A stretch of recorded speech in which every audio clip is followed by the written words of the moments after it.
Hi friends, ఈరోజు మనం విష్ణుమూర్తి యొక్క అవతారాలలో అతి ముఖ్యమైనటువంటి హయగ్రీవ అవతారం గురించి ఇప్పుడు కొద్దిగా తెలుసుకుందాం. లోకపాలన, ధర్మ సంస్థాపన వీటి కొరకై విష్ణువు అనేక అవతారాలు దాల్చాడు.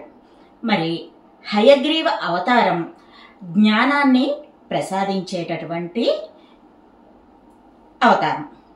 జ్ఞానానందమయం దేవం నిర్మల స్ఫటికాకృతిం ఆధారం సర్వ విద్యానాం హయగ్రీవముపాస్మహే. అన్నవరం సత్యనారాయణ స్వామి వారి సన్నిధిలో వ్రతకథ చెప్పే ముందు పండితులు ఈ మంత్రాన్ని చెప్పి ఆ తర్వాత కథ మొదలు పెడతారు. మరి స్వామివారు ఈ అవతారాన్ని ధరించిన రోజు శ్రావణ పూర్ణిమ.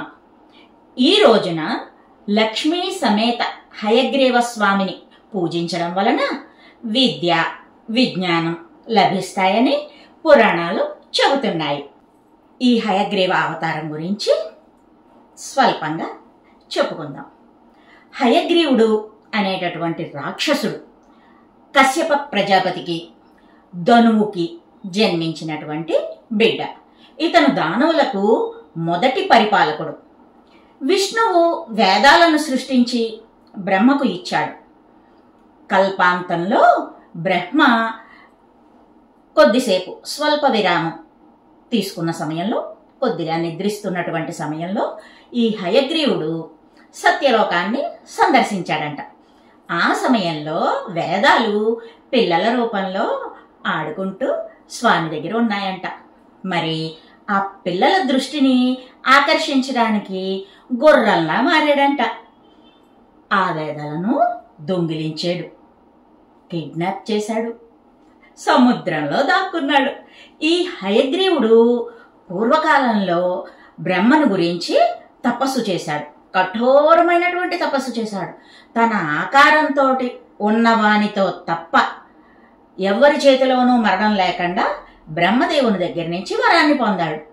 ఈ హయగ్రీవుని బాధలు పడలేక దేవతలు ఆది దంపతులైనటువంటి శివపార్వతులను శరణు వేడారు.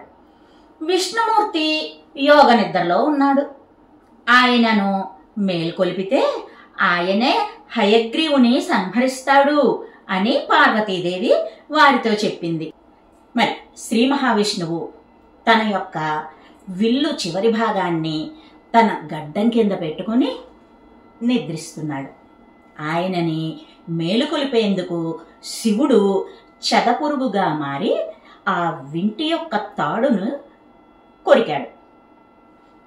వింటి తాడు తెగి విల్లు పైకి ఎగదన్నింది. ఆ ఫోర్సుకి ఈ శ్రీ మహావిష్ణువు యొక్క తల శరీరం నుండి వేరైపోయింది, అంటే కట్ అయిపోయింది. వెంటనే ఆ ఆది దంపతులు ఒక గుర్రం యొక్క తలకాయ తెప్పించి శ్రీ మహావిష్ణువు శరీరానికి అమర్చారు. అమ్మవారితో సహా దేవాది దేవతలందరూ తమ జ్ఞానాన్ని, శక్తిని, సామర్థ్యాన్ని ఈ గుర్రం తలగల శ్రీ మహావిష్ణువుకి ధారపోశారు.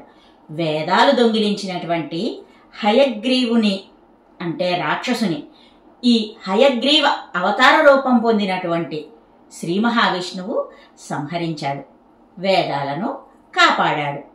మరి ఆ తర్వాత ఈ వేదాల ఆధారంగానే సృష్టి జరిగింది. మరో మంచి వీడియోతో మళ్ళీ మీ ముందుకు వస్తా. By bye friends.